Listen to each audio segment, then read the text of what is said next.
On Venezuela, what practical steps would the White House like to see the interim authorities take to stop Iran and Hezbollah from operating in the country, and have those authorities done anything on that yet?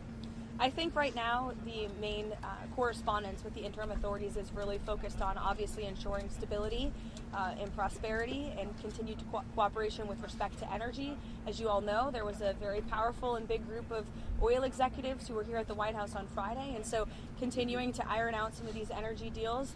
We also have made it very clear, the president's made it very clear, that we don't want to see any more jug boats sailing from Venezuela towards the United States of America, which we have not, frankly, in the last week. President's also made it very clear that only oil tankers that are approved by the United States of America will be flowing from Venezuela, and we will continue to seize ships that are stateless or that are not approved for commerce by the United States.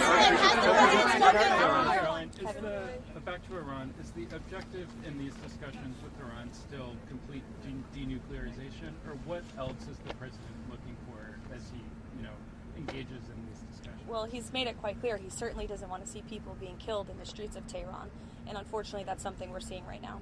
Kelly. Has Wickoff spoken with Iranian officials? I'll get to you, don't worry. Has Wickoff spoken with Iranian officials today, and has President Trump spoken with Elon Musk about the internet situation there as well? I understand he has spoken to Elon about that, yes. He talked to all of you about that on the plane last night. What was your first question, Kelly? Has Wickoff spoken with Iranian officials today? Could you give any updates on those conversations? I haven't spoken with Mr. Witkoff today about that, but we can certainly get you an answer.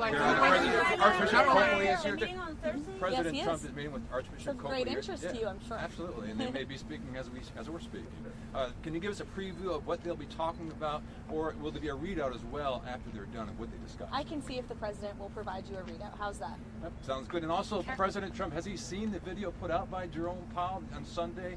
And if so, what's his reaction? That video was put out after I was with the president when Air Force One landed last night, I believe. So I was no longer with him when that video came out. I don't know if he's seen it or not. Does the president have a dateline, a timeline? No, he has not set a timeline, but it's definitely a priority for him.